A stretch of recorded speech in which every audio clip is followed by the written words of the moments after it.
UN ദേശീയ assembly 79ാമത് സമ്മേളനത്തിൽ പങ്കെടുത്ത് തിരിച്ചെത്തിയ കിരീടാവകാശിയെ കുവൈറ്റ് അമീർ സ്വീകരിച്ചു. ന്യൂയോർക്ക് സിറ്റിയിൽ നടന്ന UN ഉച്ചകോടിയിൽ കിരീടാവകാശിയാണ് കുവൈറ്റ് പ്രതിനിധി സംഘത്തെ നയിച്ചത്. ജിദ്ദ നഗരമധ്യത്തിലെ ഇന്റർനാഷണൽ ഷോപ്പിംഗ് സെന്ററിൽ വൻ തീപിടുത്തം. പുലർച്ചെയുണ്ടായ തീപിടുത്തത്തിൽ മലയാളികളുടേതുൾപ്പെടെ നിരവധി കടകൾ കത്തിനശിച്ചു. ആളപായമില്ലെന്നും തീ അണച്ചെന്നും സൗദി സിവിൽ ഡിഫൻസ് അറിയിച്ചു. ജിദ്ദയിലെ ഏറ്റവും പഴക്കമേറിയ വാണിജ്യ കേന്ദ്രമാണ് ഇന്റർനാഷണൽ ഷോപ്പിംഗ് സെന്റർ. ഇവിടെ ഇന്ന് പുലർച്ചെ 4 മണിയോടെയാണ് തീപിടുത്തം ഉണ്ടായത്. ഇതിനകത്തെ സൂപ്പർ മാർക്കറ്റ് ഉൾപ്പെടെ കടകളും ഓഫീസുകളും ഇതോടെ കത്തിയമർന്നു. മലയാളികളുടെ കടകളും ഇതിൽ പെട്ടു.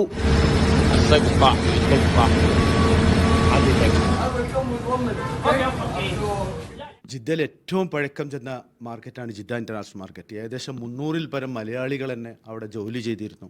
ഏകദേശം കത്തിച്ചാമ്പലായി, കംപ്ലീറ്റ് A to Z കത്തിച്ചാമ്പലായിരിക്കുകയാണ് ആ മാർക്കറ്റ്. സെന്ററിന്റെ 4ാം ഗേറ്റിൽ നിന്നാണ് തീ പടർന്നത്. ഇതോടെ 100 കണക്കിന് ഷോപ്പുകളെ തീ വിഴുങ്ങി. ആളുകൾ ഒഴിഞ്ഞ സമയമായിരുന്നു. ഇതിനാൽ ആർക്കും പരിക്കില്ലെന്ന് സിവിൽ ഡിഫൻസ് അറിയിച്ചു. സൂപ്പർ മാർക്കറ്റ്, ആഭരണശാലകൾ, ഇലക്ട്രോണിക് വസ്തുക്കൾ, വസ്ത്രങ്ങൾ, വാച്ചുകൾ, സൗന്ദര്യ വസ്തുക്കൾ, സുഗന്ധദ്രവ്യങ്ങൾ എന്നിങ്ങനെ വിവിധ സ്ഥാപനങ്ങൾ ഇവിടെയുണ്ടായിരുന്നു. ജിദ്ദയിലെ വിനോദസഞ്ചാരികളുടെ സന്ദർശന കേന്ദ്രം കൂടിയായിരുന്നു centre. Sabith Saleem, media 1, Jeddah.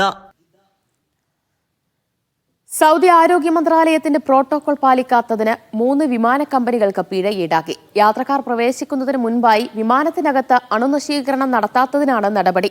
ചട്ടങ്ങൾ പാലിക്കാത്ത വിമാന കമ്പനികൾക്ക് ആരോഗ്യ മന്ത്രാലയം മുന്നറിയിപ്പ് നൽകി.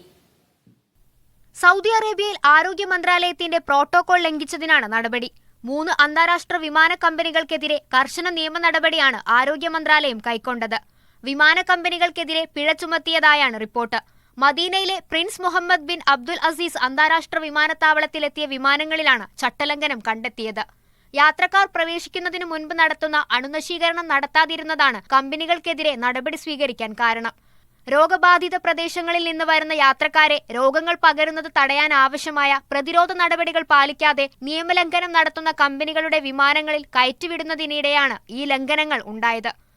ആരോഗ്യ സംവിധാനം ശക്തമാക്കുന്നതിനും പൊതുജനാരോഗ്യ സുരക്ഷ ഉറപ്പാക്കുന്നതിനുമുള്ള മന്ത്രാലയത്തിന്റെ ചട്ടങ്ങൾ ലംഘിച്ചവർക്കെതിരെ നടപടികൾ തുടരുമെന്ന് അധികൃതർ മുന്നറിയിപ്പ് നൽകി. നിയമലംഘനങ്ങൾ പൊതുജനാരോഗ്യത്തിന് ഭീഷണിയാണെന്നും രാജ്യത്തേക്കുള്ള പ്രവേശന കേന്ദ്രമായ വിമാനത്താവളങ്ങളിലും അതിർത്തി ക്രോസിംഗുകളിലും നിയന്ത്രണങ്ങൾ കർശനമായി തുടരുമെന്നും മന്ത്രാലയം കൂട്ടിച്ചേർത്തു. തീർത്ഥാടകരുൾപ്പെടെയുള്ളവരുടെ സുരക്ഷ മുൻനിർത്തിയാണ് മന്ത്രാലയം കടുത്ത നടപടി സ്വീകരിക്കുന്നത്. Media 1, Jeddah. കുവൈത്തിൽ പ്രവാസികളുടെ ഡ്രൈവിംഗ് ലൈസൻസ് കാലാവധി 3 വർഷത്തേക്ക് നീട്ടി.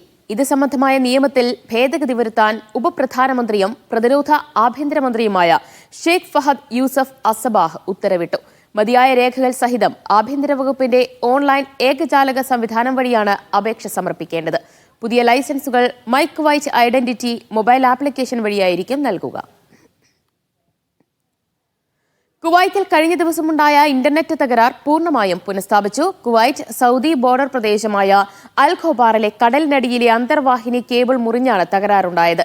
GCX കമ്പനിയുടെ ഉടമസ്ഥതയിലുള്ളതാണ് അന്തർദേശീയ സബ്മറൈൻ കേബിൾ. തകരാറിനെ തുടർന്ന് കുവൈറ്റിലെ ഇന്റർനെറ്റ് സേവനത്തിൽ തടസ്സങ്ങൾ ഉണ്ടായിരുന്നു. ഒമാനിലെ തീരപ്രദേശങ്ങളിലും പർവ്വതനിരകളുടെ താഴ്വാരങ്ങളിലും കനത്ത മഴ തുടരുന്നു. ദോഫാർ ഗവർണറേറ്റിലെ പർവ്വതങ്ങളിലേക്കും തീരപ്രദേശങ്ങളിലേക്കും മഴ വ്യാപിക്കുമെന്നാണ് പ്രവചനം. തിങ്കളാഴ്ചയും മഴയും ഇടിമിന്നലും തുടരുമെന്ന് ഒമാൻ കാലാവസ്ഥാ നിരീക്ഷണ കേന്ദ്രം അറിയിച്ചു. അൽ അവാബിയിലെ വാദിബാനി ഖറൂസ്, തെക്കൻ അൽ ബത്തിനയിലെ വാദിബാനി ഗാഫിർ തുടങ്ങിയവ നിറഞ്ഞൊഴുകുന്നുണ്ട്. ക്യുമുലോനിംബസ് മേഘങ്ങളുള്ളതിനാൽ കൂടുതൽ വാദി വെള്ളപ്പൊക്കത്തിനും അപകടകരമായ അവസ്ഥയ്ക്കും സാധ്യതയുണ്ടെന്ന് ഒമാൻ കാലാവസ്ഥാ നിരീക്ഷണ കേന്ദ്രം മുന്നറിയിപ്പ് നൽകി. അൽ മുദൈബി, അൽ ഹംറ, റുസ്താഖ്, ഇബ്രി, ദങ്ക്, യാങ്കുൽ, അൽ ബുറൈമി എന്നിവയുൾപ്പെടെ നിരവധി പ്രദേശങ്ങളിൽ ഇതിനകം സജീവമായ മേഘരൂപീകരണം അനുഭവപ്പെട്ടു. ഒമാൻ കടലിന്റെ തീരപ്രദേശങ്ങളിലേക്കും ദോഫാർ ഗവർണറേറ്റിലെ പർവ്വതങ്ങളിലേക്കും മഴ വ്യാപിക്കുമെന്നാണ് പ്രവചനം. തിങ്കളാഴ്ച വരെ ഇടിമിന്നലും ശക്തമായ മഴയും തുടരുമെന്ന് ഒമാൻ കാലാവസ്ഥാ നിരീക്ഷണ കേന്ദ്രം അറിയിച്ചു. അൽ ഹജറിലുടനീളം 15 മുതൽ 60 മില്ലിമീറ്റർ വരെ മഴ പെയ്യുമെന്ന് പ്രവചിക്കപ്പെടുന്നു. അതേസമയം ദോഫാറിൽ 15 മുതൽ 35 മില്ലിമീറ്റർ വരെ മഴ പ്രതീക്ഷിക്കാം. വാദികൾ നിറഞ്ഞൊഴുകുന്നതിനാൽ താഴ്ന്ന പ്രദേശങ്ങളിലെ താമസക്കാർ സുരക്ഷിത സ്ഥലങ്ങളിലേക്ക് മാറണമെന്നും മുന്നറിയിപ്പുണ്ട്. Media 1, Muscat. സൗദിയിൽ വിവിധയിടങ്ങളിൽ ശക്തമായ കാറ്റിനും മഴയ്ക്കും സാധ്യത. ഒക്ടോബർ, നവംബർ മാസങ്ങളിലെ ചൂട് മുൻവർഷത്തേക്കാൾ വർദ്ധിക്കുമെന്നും ദേശീയ കാലാവസ്ഥാ കേന്ദ്രം മുന്നറിയിപ്പ് നൽകി. കാലാവസ്ഥാ മാറ്റം തുടരുന്ന സാഹചര്യത്തിൽ ആരോഗ്യ സംരക്ഷണം ശ്രദ്ധിക്കാനും നിർദ്ദേശമുണ്ട്. മക്ക, മദീന പ്രവിശ്യകളിലെ താഴ്ന്ന പ്രദേശങ്ങളിലും ജീസാൻ, അസീർ, അൽബഹ എന്നിവിടങ്ങളിലുമാണ് കാറ്റോടുകൂടിയ മഴയ്ക്ക് സാധ്യത. ദേശീയ കാലാവസ്ഥാ കേന്ദ്രമാണ് മുന്നറിയിപ്പ് നൽകുന്നത്. ഒക്ടോബർ, നവംബർ മാസങ്ങളിലെ ചൂട് മുൻവർഷത്തേക്കാൾ വർദ്ധിക്കും. ഇന്ത്യൻ മഹാസമുദ്രത്തിലെ കാലാവസ്ഥാ മാറ്റത്തെ തുടർന്നാണ് ഇത്. കിഴക്കൻ പ്രവിശ്യയിൽ മഴ വർദ്ധിക്കാനും സാധ്യതയുണ്ട്.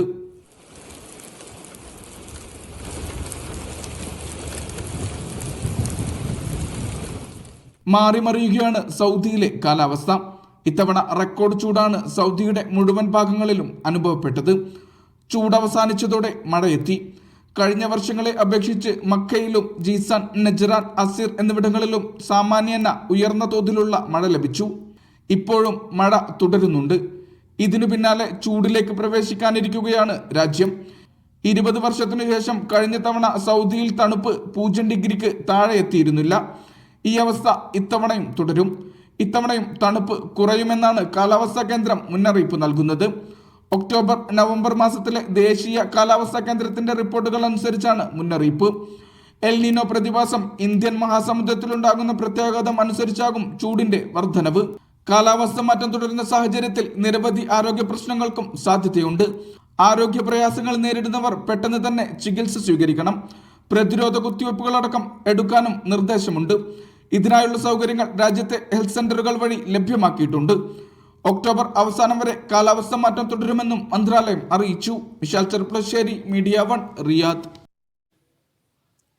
ഖത്തറിൽ സർക്കാർ ജീവനക്കാരുടെ തൊഴിൽ സംവിധാനത്തിൽ ഇളവ്. ജീവനക്കാർക്ക് ഫ്ലെക്സിബിൾ വർക്ക് ഫ്രം ഹോം സൗകര്യം പ്രാബല്യത്തിൽ വന്നു. സെപ്റ്റംബർ ആദ്യവാരത്തിലാണ് മന്ത്രിസഭ പുതിയ സൗകര്യം പ്രഖ്യാപിച്ചത്. സർക്കാർ റിസോഴ്സ് പ്ലാനിംഗ് സിസ്റ്റമായ മവാരിദ് വഴിയാണ് flexible and remote working system നടപ്പാക്കുന്നത്. 12 വയസ്സിൽ താഴെയുള്ള കുട്ടികളുടെ ഖത്തരി മാതാക്കൾക്ക് കുടുംബ വിവരങ്ങൾ രേഖപ്പെടുത്തിയ ശേഷം മവാരിദ് സംവിധാനത്തിലൂടെ റിമോട്ട് വർക്കിനായി അപേക്ഷിക്കാം. അവശ്യഘട്ടങ്ങളിൽ ജീവനക്കാർക്ക് രാവിലെ 6:30-നും 8:30-നും ഇടയിൽ ജോലിയിൽ പ്രവേശിക്കാൻ സൗകര്യമൊരുക്കുന്നതാണ് ഫ്ലെക്സിബിൾ ടൈമിംഗ്. അതേസമയം ഇവർ 7 മണിക്കൂർ ജോലി സമയം പൂർത്തിയാക്കണം. ഒരു വർഷത്തിൽ 7 ദിവസം വീട്ടിലിരുന്ന് ജോലി ചെയ്യാനും 12 വയസ്സിന് താഴെയുള്ള കുട്ടികളുള്ള മാതാക്കൾക്ക് വർഷത്തിൽ 1 മാസം വീട്ടിലിരുന്ന് ജോലി ചെയ്യാനും സംവിധാനം അനുവദിക്കുന്നുണ്ട്. ഭിന്നശേഷിക്കാർ, ആരോഗ്യ പ്രശ്നങ്ങളുള്ളവർ, പാലൂട്ടുന്ന അമ്മമാർ എന്നിവർക്ക് ജോലി സമയത്തിൽ ഇളവിനും അവസരമുണ്ട്. സ്ഥാപനത്തിന്റെ പ്രവർത്തനങ്ങളെ ബാധിക്കാത്ത രീതിയിൽ പരമാവധി 30% ജീവനക്കാർക്കാണ് വർക്ക് ഫ്രം ഹോം അനുവദിക്കുക. Media 1, Doha. Kuwait KMCC November 22-ന് സമ്മേളനം സംഘടിപ്പിക്കുന്നു. അബ്ബാസിയ സെൻട്രൽ സ്കൂളിൽ സംഘടിപ്പിക്കുന്ന തംകീൻ 2024 മഹാസമ്മേളനത്തിന്റെ പോസ്റ്റർ പ്രകാശനം ചെയ്തു. മെട്രോ ഹാളിൽ നടന്ന പരിപാടിയിൽ നാസർ മഷ്ഹൂർ തങ്ങൾ അധ്യക്ഷത വഹിച്ചു. Abdurahiman, Metro Medical general manager Faisal Hamza എന്നിവർ ചേർന്ന് പ്രകാശനം നിർവഹിച്ചു. റഹൂഫ് മഷ്ഹൂർ തങ്ങൾ പരിപാടി വിശദീകരിച്ചു. കുവൈറ്റിലെ അംഗാറയിലുണ്ടായ വാഹനാപകടത്തിൽ പ്രവാസി മലയാളി മരിച്ചു. പാലക്കാട് മണ്ണാർക്കാട് സ്വദേശി അബ്ദുൽ നാസർ പാലോത്താണ് മരിച്ചത്. 53 വയസ്സായിരുന്നു. അൽസായർ കമ്പനിയിലെ ജീവനക്കാരനായിരുന്നു.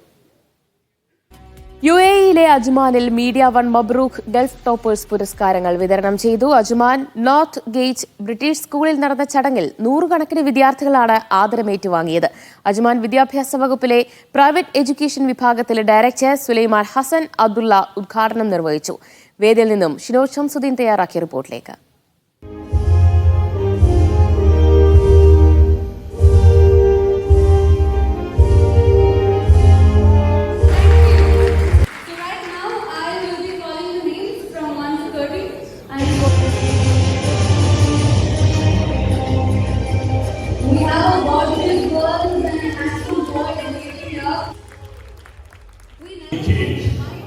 In fact, in 2015. Media 1 Mabrook Gulf ടോപ്പേഴ്സിൻ്റെ അജ്മാൻ എഡിഷനിലാണ് നമ്മളുള്ളത്. UAE വിവിധ നഗരങ്ങൾ പിന്നിട്ട് ഗൾഫിൻ്റെ വിവിധ നഗരങ്ങൾ പിന്നിട്ട് ഇപ്പോൾ അജ്മാനിലെത്തിയിരിക്കുകയാണ് മീഡിയ വണ്ണിൻ്റെ ഈ ആദരിക്കൽ ചടങ്ങ്. അല്പം മുമ്പാണ് ഈ ചടങ്ങ് ഇവിടെ പൂർത്തിയായത്. ഇപ്പോൾ അവാർഡ് ഏറ്റുവാങ്ങിയ നൂറുകണക്കിന് വിദ്യാർത്ഥികൾ, 500-ലേറെ വിദ്യാർത്ഥികളാണ് അജ്മാനിലെ ഈ നോർത്ത് ഗേറ്റ് ബ്രിട്ടീഷ് സ്കൂളിൽ നിന്ന് അവാർഡ് ഏറ്റുവാങ്ങിയത്. ഈ സ്കൂളിൻ്റെ നിർമ്മാണം പൂർത്തിയാക്കിയതിന് ശേഷം ഈ ഹാളിൽ നടക്കുന്ന ഏറ്റവും വലിയ ചടങ്ങായിരുന്നു ഇത്. അജ്മാൻ്റെ തന്നെ പ്രൈവറ്റ് വിദ്യാഭ്യാസ മേഖലയിലെ ഡയറക്ടർ സുലൈമാൻ അബ്ദുള്ളയാണ് ഇതിൻ്റെ ഉദ്ഘാടനം നിർവഹിച്ചത്. അദ്ദേഹത്തിൻ്റെ വാക്കുകളിലേക്ക്. Thank you for Media One for what they doing for that all students here in UAE, starting from Dubai and Sharjah and Ajman, to help all the students after which they get 90% more. Thank you for him for help him to continue their study after they finish that in CBS and IGC in school here in UAE.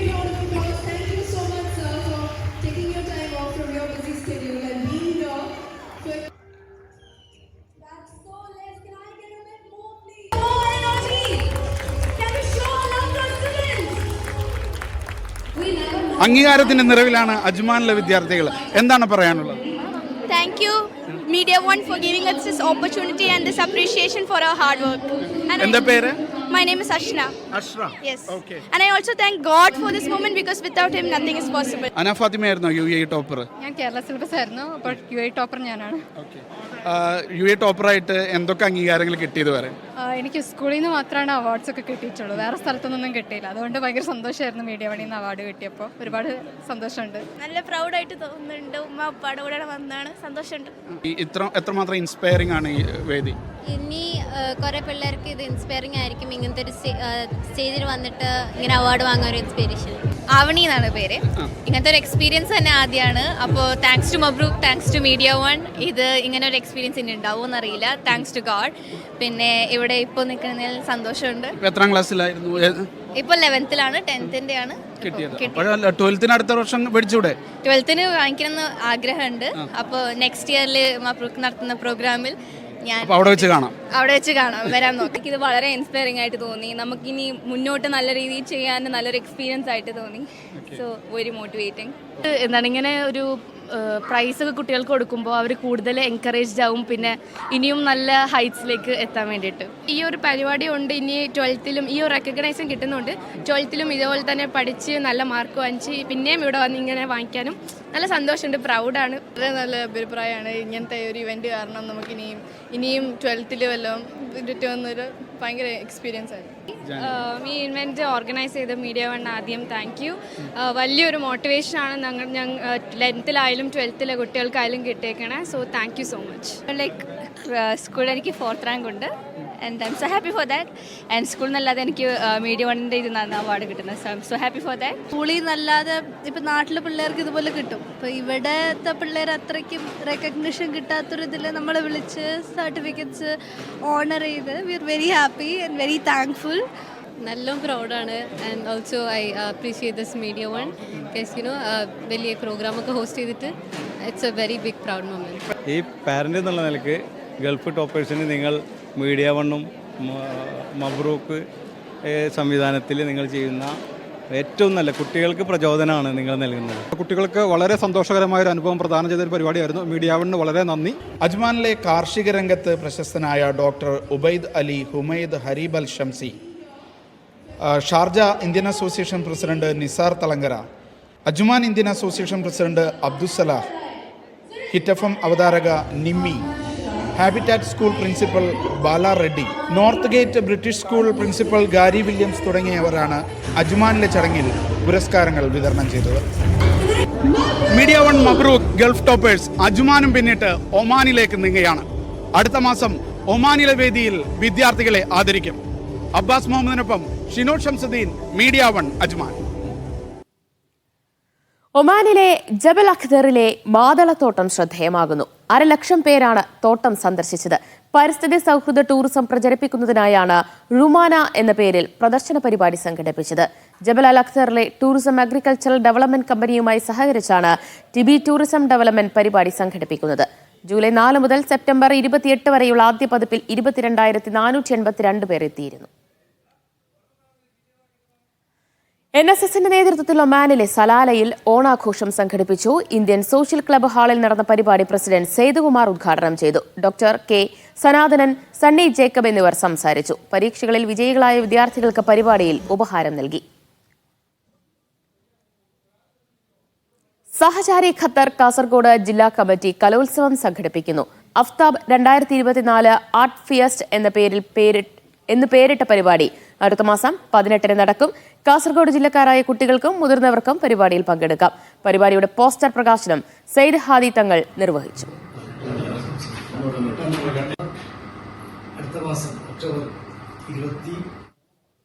ദമാമിൽ പ്രബോധനം വാരികയുടെ mobile application ലോഞ്ചിങ്ങും പ്രചാരണ ക്യാമ്പയിനും സംഘടിപ്പിച്ചു.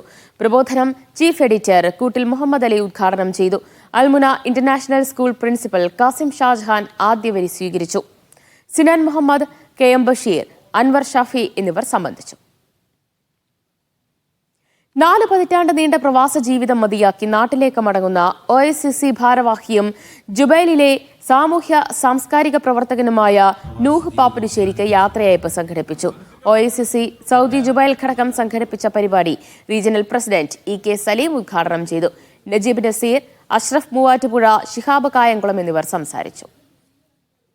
Kuwait അന്താരാഷ്ട്ര falcon കോൺഫറൻസിൽ ഗവേഷകനും കാലിക്കറ്റ് സർവകലാശാല അധ്യാപകനുമായ doctor Zubair മേഡമൽ പങ്കെടുത്തു. Falcon പക്ഷികളുടെ സംരക്ഷണത്തിൽ കുവൈറ്റിന്റെ പ്രാധാന്യം എന്ന വിഷയത്തിൽ അദ്ദേഹം പ്രഭാഷണം നടത്തി.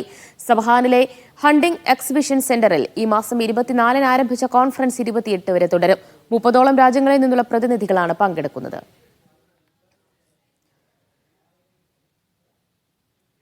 ദമാം തൃശൂർ നാട്ടുകൂട്ടത്തിന് പുതിയ ഭാരവാഹികളെ തെരഞ്ഞെടുത്തു. പ്രസിഡന്റായി ടൈസൺ ആന്റോയും സെക്രട്ടറിയായി ജൌഹർ ഹുസൈനെയും ട്രഷററായി കൃഷ്ണദാസിനെയും തെരഞ്ഞെടുത്തു. കൂട്ടായ്മ നടത്തിയ ജനസേവന പ്രവർത്തനങ്ങളും വാർഷിക റിപ്പോർട്ടും അവതരിപ്പിച്ചു. കൂട്ടായ്മ സംഘടിപ്പിച്ചു വരുന്ന പ്രീമിയർ ലീഗ് ക്രിക്കറ്റ് മേള ഇത്തവണയും സംഘടിപ്പിക്കാൻ തീരുമാനിച്ചു. പ്രവാസി വെൽഫെയർ കുവൈറ്റ് വെൽഫെയർ കപ്പ് 2024 എന്ന പേരിൽ ഫുട്ബോൾ ടൂർണമെന്റ് സംഘടിപ്പിച്ചു. ഫൈനൽ മത്സരത്തിൽ ഫഹാഹിൽ ടീമിനെ പരാജയപ്പെടുത്തി കാസർഗോഡ്, വയനാട് സംയുക്ത ജില്ലാ ടീം ജേതാക്കളായി. പ്രവാസി വെൽഫെയർ കുവൈറ്റിന്റെ ജില്ലാ ഘടകങ്ങളുടെയും വിവിധ യൂണിറ്റുകളുടെയും ടീമുകളാണ് മത്സരത്തിൽ പങ്കെടുത്തത്. റിഗൈഡ് ടീമിനെ കീഴടക്കി തൃശൂർ ജില്ല 3ാം സ്ഥാനം നേടി. വിജയികൾക്കുള്ള ട്രോഫി പ്രവാസി വെൽഫെയർ കുവൈറ്റ് ഭാരവാഹികളായ ലായിക് അഹമ്മദ്, രാജേഷ് മാത്യു, ഷംസീർ ഉമ്മർ എന്നിവർ കൈമാറി.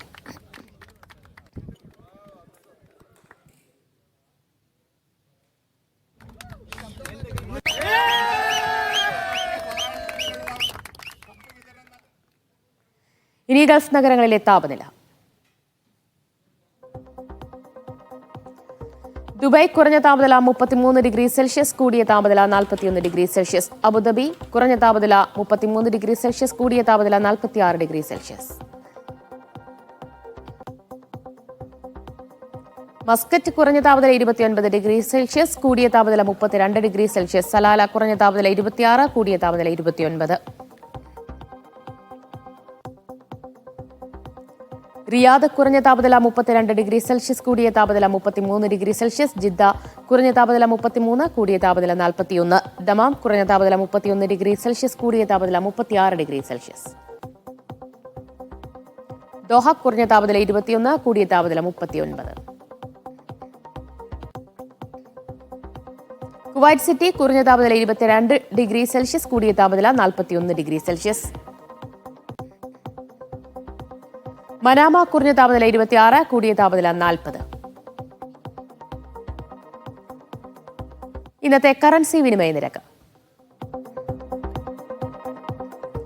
സൗദി റിയാൽ 22 രൂപ 32 പൈസ, UAE ദിർഹം 22 രൂപ 79 പൈസ, ഖത്തർ റിയാൽ 22 രൂപ 99 പൈസ, ഒമാൻ റിയാൽ 217 രൂപ 71 പൈസ, കുവൈറ്റ് ദിനാർ 274 രൂപ 77 പൈസ, ബഹ്റൈൻ ദിനാർ 222 രൂപ 38 പൈസ.